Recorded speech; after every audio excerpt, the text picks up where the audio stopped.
Welcome, Mary. Hey, thank you so much for having me. Yeah, definitely. Please tell people who you are and what you do. My name is Mary, and I am the guitar player and lead singer in the band called YAWNi, YAWN little I. Nice. Yeah, you're in Asheville, right? Yep, Southern Appalachia for sure. Nice. Nice. How's Asheville? Is it warm today? It's beautiful, and actually, we live right near the Smoky Mountain region of Ooh. Appalachia, and it is quite smoky today. And I'm glad that we're getting rain later today because wildfires is a huge concern for me. So, Oh, okay. Yeah, so can you tell us a little bit of background about your project YAWNi, your band? yeah, so it's just a two piece. My drummer Hart and I met about 7 years ago, and we both have been playing music and DIY forever. Um, and so we met and we started playing together. And the thing that's really special about that is I think that only certain people are built and are called for the level of like commitment to art as a lifestyle as we are. And it's really been a huge blessing that we both are on the same level of Hmm. that commitment and that insanity that it takes to be in a band. So we had a different project. We played in a couple different project names, but the pandemic happened and everybody took a big pause. Hmm. Me and Lindsay were both working on the front lines during that time, and both creatively active, but not in the world. Mm. And yeah, so then like 2022 came, and 3 in the morning, Lindsay texts me and she's like, let's get the band back together.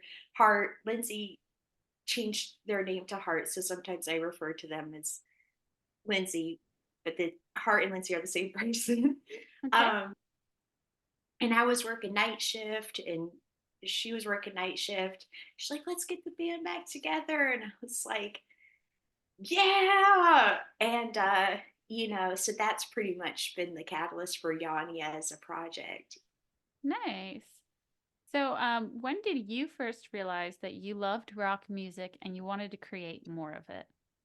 Yeah, I so my mom is a choir director. She does works a lot. She's, teaches lessons, music school teacher, and then also a choir director and single mom. So no childcare, that's really expensive.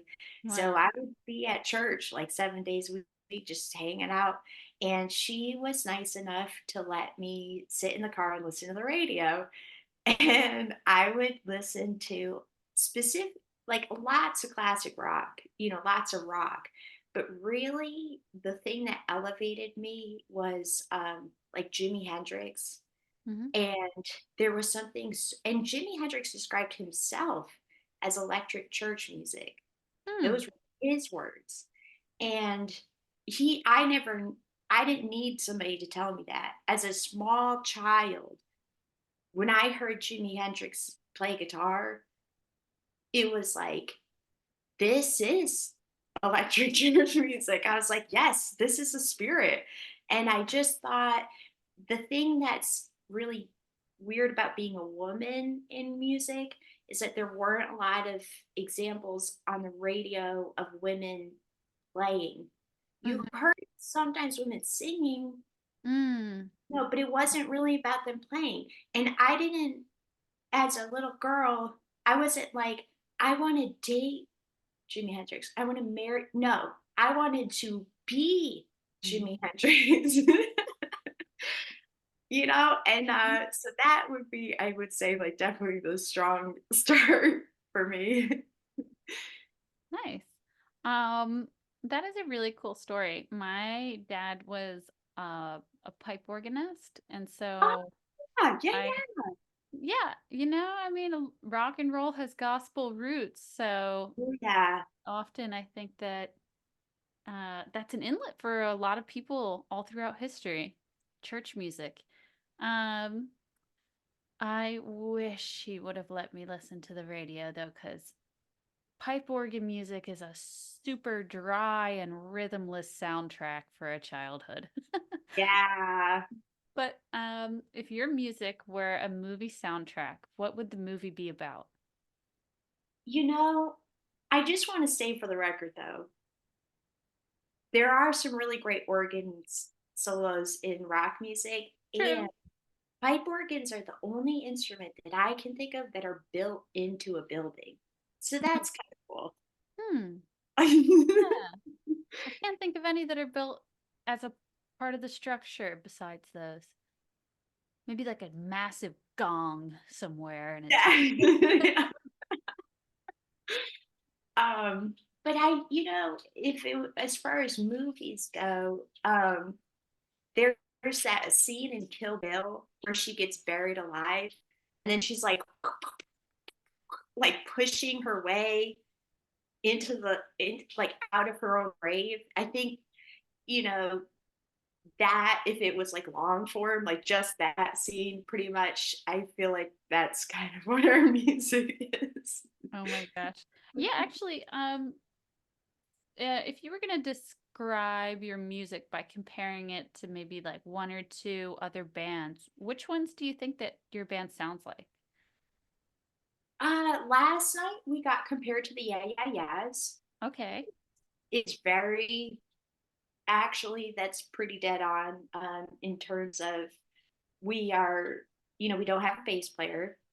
Yeah, Hmm. yes, don't have a bass player, and we're very primal, So I would say that, and then there's this band called the Jesus and Mary Chain, and they have stand-up drums, and they have a lot of feedback. They were like masters of feedback. So I feel like between those two, maybe some Yoko Ono. We get a little bit Yoko Ono sometimes. Okay. Cool. I appreciate what Yoko Ono has recorded. Um, okay. So if you could collect any three vinyl records of all time, what would you like to have?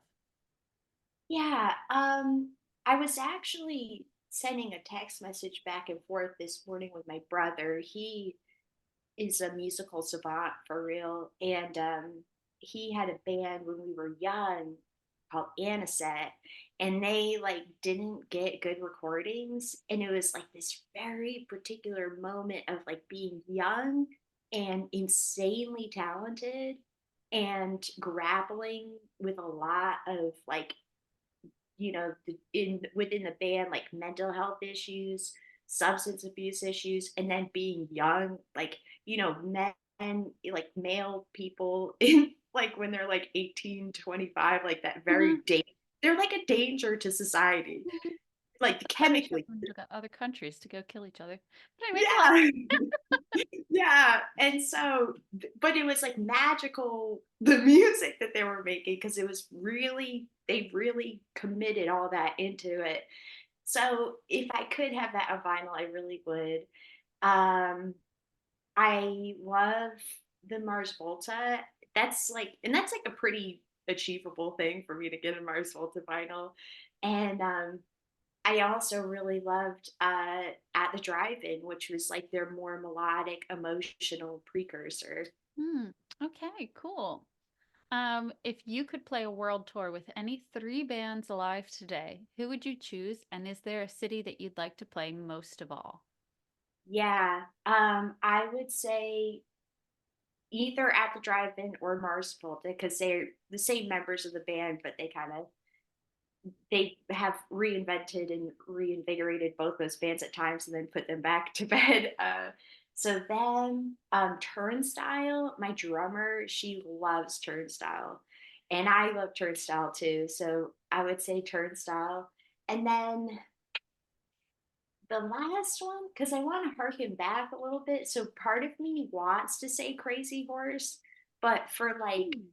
some reasons I actually really don't like Neil Young. Okay.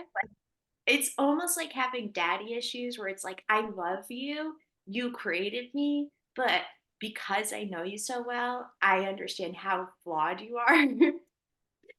So part of me wants to say Amazing. Crazy Horse, but part of me is like, probably Yeah Yeah Yeahs would be a better fit.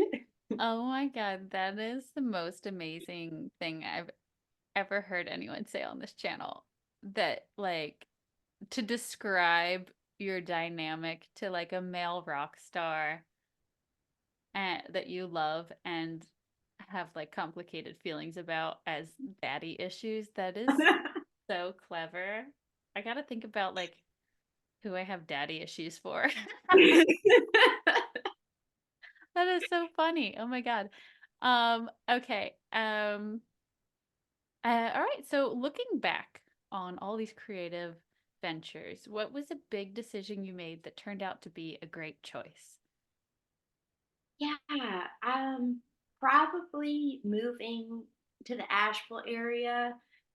Um, I had toured in a 13-person band around America, and and I had toured on my own as a solo artist when I was in my early 20s. Hmm. And I had been to pretty much every major city in America at that point. I was like a dirty kid, you know, not showering for weeks, home living in my van, dumpster diving, the whole thing. Not that I don't still dumpster dive sometimes, like, I but got I got a friend for you. I know somebody I'm going to introduce you to. I probably met them in the dumpster. Or like maybe on a train. I don't Yeah. I don't know if she's in dumpsters. I don't know. I never asked. I don't think so, but I could be wrong. Either way, I think you're gonna like my friend Amy that sings for Solicitor. She's got the same kind of um oh like earthy quality that you have. That's a great name, solicitor. Oh yeah. Uh, You'll love it. I'll put you guys together. Uh, yeah, I'll look them up. Um, oh, so anyways, but I had never been to Asheville. And I grew up in Rhode Island and it was not for me at mm, all. And it's still not. And I'm not saying anything against Rhode Island, but just how I live and how you I can am. if you want. Do what? I said you can if you want though. I won't yell at you if you Oh, yeah. I mean, Rhode Island had some good things about it because it's such a hard place to live and there's so much noise. Like if you look at a map of noise pollution, Rhode Island is, right between Boston and New York City and it's like right on mm, 95 and it's like so expensive to live there and mm, it's so environmentally harsh. Like there's mm, nothing positive about like the environment. And it's just like it made the music really good because and it's cloudy all the time. It's a lot like Seattle. It's that mm, same type of weather all the time, and that messes with your mental health. And you're inside all the time, which can be really great for your art, but mhm, it's like torture. And so, anyways, long story short, I moved to Asheville. No money, no job, never haven't been here, didn't know anybody. The first thing I did, I moved like had to move way out in the country to afford rent and moved to a place where there was no cell phone service. I didn't have internet. I didn't have anything. And the first thing I did when I got there was like the guy was like, you'll see a dirt driveway and a red barn. Well, like all of the county is like that. And it was like dark and I lost GPS signal and I drove my car old Volvo filled with everything I owned into the mud in the middle of the dark and there's no street lights out here. So I just walked up to some person's house, some trailer, and because I was moving into a trailer. oh Turns out we word. had the landlord and they were like really nice. So everything worked out. But sometimes, you just have to go. The best decisions I've made are like with my gut and it's Hmm, not really about logic. hmm. Nice. Well, that was a very, I'm glad that you were safe at the end of the story. Um, yeah, and I have I also have lived in a house in the country for I guess I lived there for like 6 years, maybe 7. No cell phone service, no real internet to speak of. There was like some shitty dial up, but it was so pointless to try to use it that I just didn't. Yeah. Yeah, and my sister used to live in Rhode Island, so I've like been up there a little bit, but never lived there. Um, okay, so what's a performance memory that you will never forget? Well, I played at there was this place called in Detroit. They like a bunch of punks bought up like a block because Detroit's so certain areas are so run down that you can buy these like almost mansion like houses for like $1,000 and they're like 3 or 4 stories. And so this group of punks bought up like a block Wow. and so which is good because it is really dangerous in Detroit in certain neighborhoods. And so they like collectively it was safe on that block. And then they took this warehouse space and turned it into I think it was called and I think it still exists called the Trumbullplex. And we played and they would have huge shows there. Like Hmm. hundreds of punks would come and it was technically a house show, but it was like hundreds of people coming to these shows. And and there's a lot of spaces like that in America, which is awesome. But this one show I played there, I was playing solo acoustic back at that time, and there's all these dogs running around and they were chasing each other. And so I was sitting up on stage and they kept running up on stage and then jumping off like this, like boom, boom, boom, boom, Like boom, boom, boom, boom. stage Like, diving? yeah, they were stage diving. And I just, for some reason, that really touched me. That is so funny. They were feeling the music. They were I definitely loved feeling it. the music. Yeah, I loved it. Oh my God. What's your favorite piece of gear or stageware? Yeah, I have a guitar that is doesn't have a name on it, and it's actually not necessarily it's like probably a Frankenstein guitar. I bought it at a shop and it was like the cheapest guitar that they had, and it's red, it's a hollow body, it's like kind of put together from a few different guitars. You could tell there's no label on it, and Mm-hmm. the tag on it just said rat. And I really identify with the rat as a spirit animal My gosh, because that's so crazy. yeah, and they live in the they can live anywhere. They can live in Siberia, they can live in Mexico, they can live anywhere and they will survive. Wow. Yeah, You that's so primal, really. Like mammals survived to the great dying of the dinosaurs. They coexisted at like the end of the era of the dinosaurs, and it was because they like could burrow into the ground. So whatever catastrophe was happening, like they were able to escape something on the surface of the earth.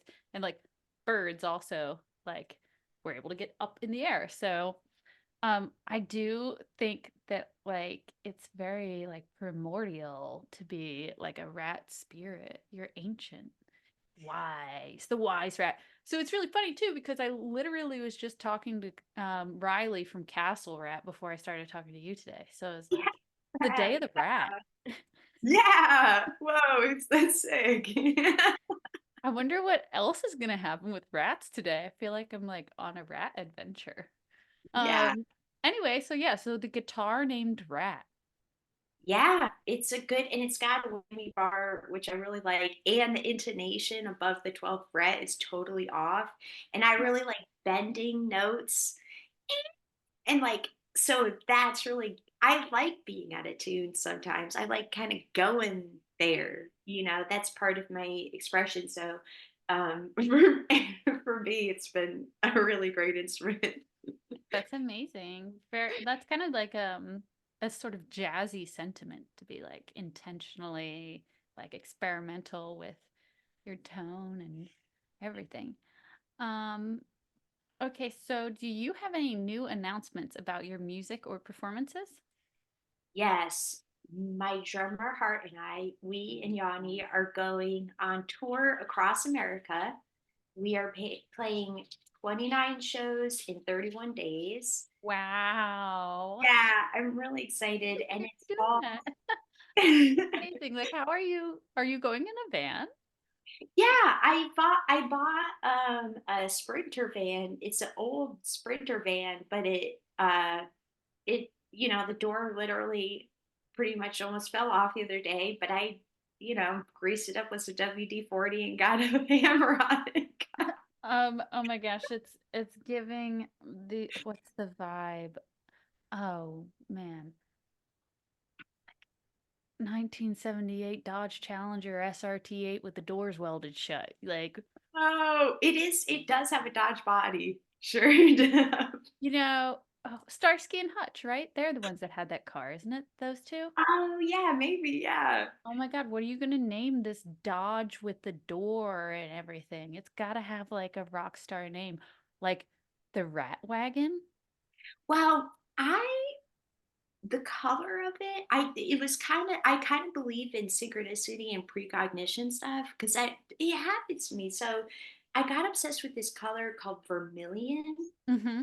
Part of me was like, millions, like money. But Mm-hmm. then I found out that it's the color, it's like this orangey color, and Mm-hmm. it's the color of like if you took worms and crushed them up, that like that is how they made it in the antiquity times. That's how Yeah. they made, and verm is like worm.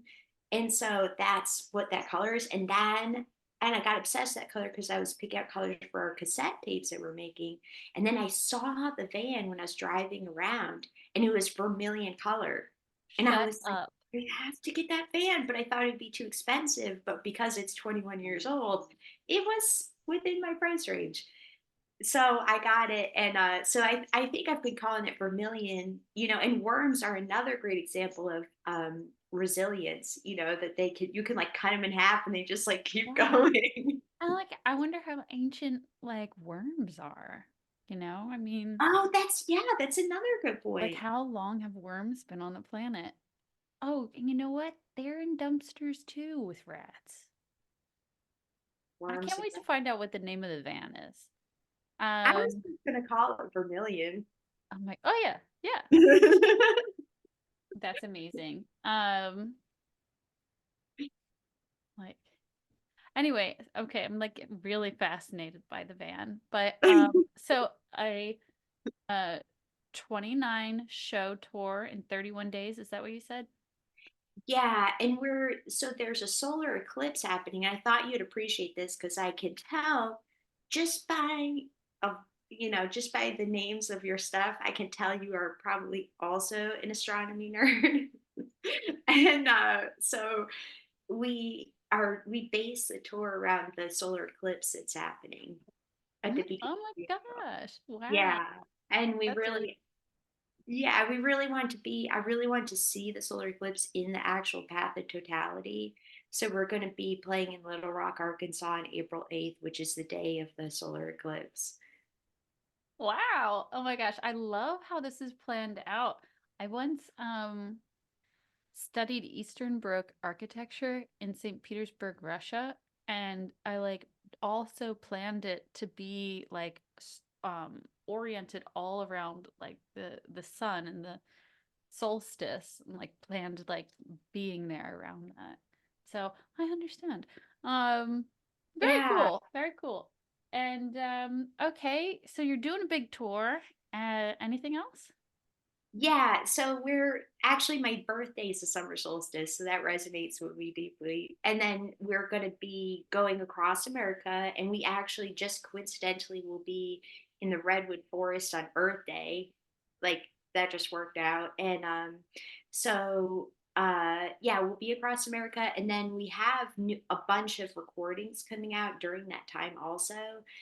We just released a single called Bed Death, and then we're going to have, and I'm really excited, I genuinely am really excited about the new signals that are coming up after that. But we're on all the streaming platforms: YAWNi, YAWNi, and lots more music to come for sure.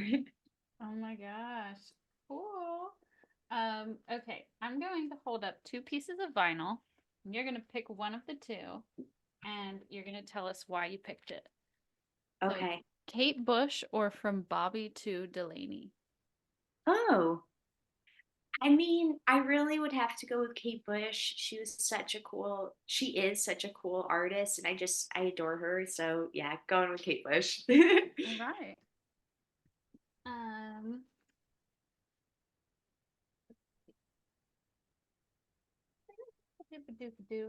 how about Aretha or Brannigan? Oh my God, Aretha. I actually just watched a clip of an interview for her today, and they were like, "Don't you think that people are intimidated to come talk to you?" And she's just like, "Yeah." Amazing. Amazing. And the synchronicity. Yeah. Okay. Cher or Grace Slick? Oh, um, I really I will admit I get really hypercritical of like female imagery and Hmm. like how women pose. And it's not fair, but it's just how I am. I really like the Grace Slick pose. It's way more interesting and fun. So I'm going with that. Yeah. The face thing, I don't like when people just do serious face. It's just like not enough. Like that's amazing. It's so cool. It's like dangerous and raising Okay. hell. I have to get her face in this shot because I Oh my God. Yes. Yes. Now we know where Miley Cyrus got it. Wrecking Ball. absolutely, absolutely she got it from Grace Slick on the Wrecking Ball 100%. Love it. Love it. Okay. Um Marianne Faithfull or Betty Davis? Again, gonna go with Betty Davis. The boots, all of it. Love it. I feel like they definitely could have been friends. Mm-hmm. Mm-hmm. Mm-hmm. Betty Yes. Davis is so cute. Okay.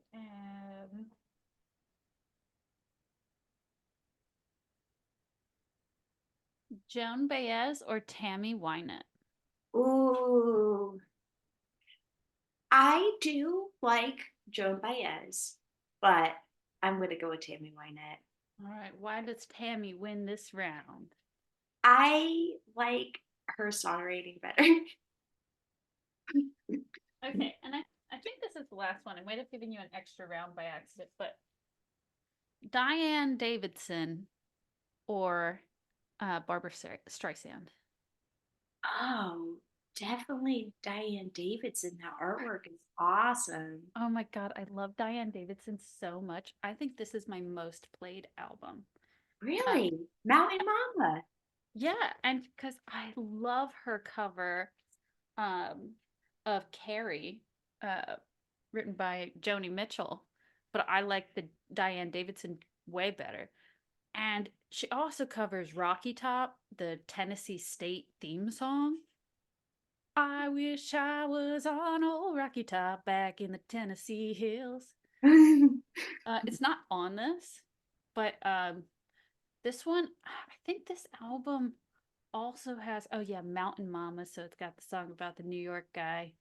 And then When My Room Gets Dark Again is like so good. And I also do like Song for Adam, but I can't stand I Ain't Gonna Be Treated This Way because there's like some man that gets on the album at the end of the album, and it's like I always gotta like run over and make it stop because it's fucking up Oh, my vibe.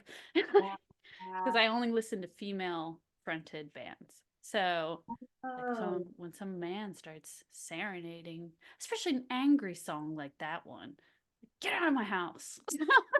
yeah. Yeah. There's Kathleen Edwards is a really great songwriter, and she dated Bon Iver like before they were both either of them was really famous. And Bon Iver produced her, and there's this really great song called something Chameleon, and it's such a beautiful song. And then at the very end, Bon Iver just gets on there and starts going, oh, oh. And it's like, was he doing that on purpose because he knew how good of a song this was, and he didn't want her to like overpower, like to be more famous than him? Like, I feel like he did it on purpose because it ruins the song. But the song is so good, and it's these weird, like totally inappropriate vocals. He like Yoko Ono'd her.